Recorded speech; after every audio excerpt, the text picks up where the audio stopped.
ये कांग्रेस का डीएनए है जो आतंकवाद और नक्सलवाद को पनपाया है।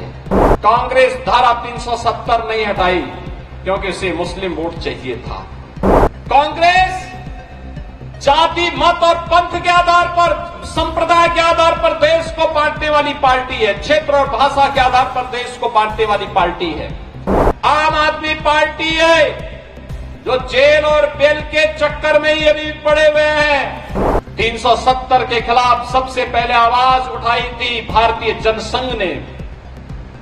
डॉक्टर श्यामा प्रसाद मुखर्जी जी के नेतृत्व में नारा बुलंद हुआ था, एक देश में दो प्रधान, दो निशान और दो विधान नहीं चलेंगे, नहीं चलेंगे। और डॉक्टर श्यामा प्रसाद मुखर्जी के उस सपने को साकार किया है प्रधानमंत्री मोदी जी ने।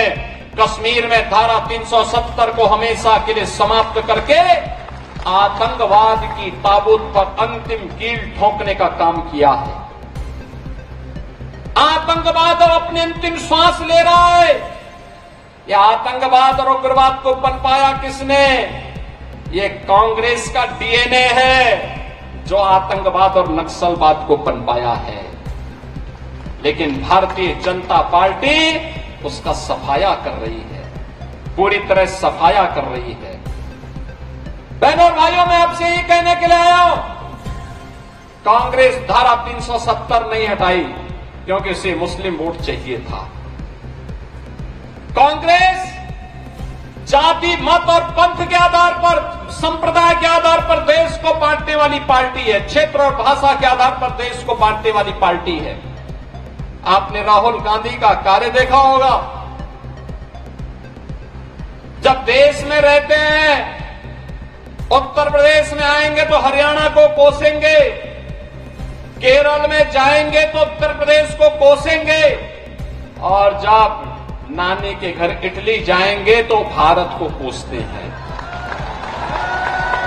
देश में संकट आता है तो इनको नानी याद आती है, तब भारत की 140 करोड़ जनता जनार्दन याद नहीं आती है। बहनों और भाइयों, एक और देश के खिलाफ इतना शत्रुता का भाव रखने वाली कांग्रेस है। परिवारवाद से जकड़ी हुई इन लोग है। आम आदमी पार्टी है जो जेल और बेल के चक्कर में ही अभी पड़े हुए हैं, जिनका कोई ठिकाना नहीं है, जिनको केवल वादा खिलाफी करना ही जिनका एकमात्र पहचान बन चुकी है। और दूसरी तरफ प्रधानमंत्री मोदी जी के नेतृत्व में भारतीय जनता पार्टी है जो कहा सो किया। सुरक्षा और समृद्धि का बेहतर कार्य करके दिखाया है। श्री मनोहर लाल खट्टर जी हो या फिर श्री नायब सिंह सैनी,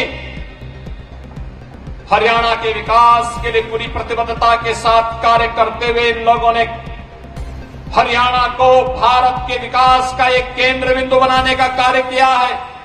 अभी मैं आया हूं यहां पे, सबसे पहले मैंने यहां देखा है, जैसे ही मैं सोनीपत में आया, यहां पे इस राई में आया हूं, मुझे यहां के स्पोर्ट्स यूनिवर्सिटी के दर्शन हुए। स्पोर्ट्स यूनिवर्सिटी, देश के अंदर 3 स्पोर्ट्स यूनिवर्सिटी बन रही है, एक हरियाणा में और एक हम यूपी में।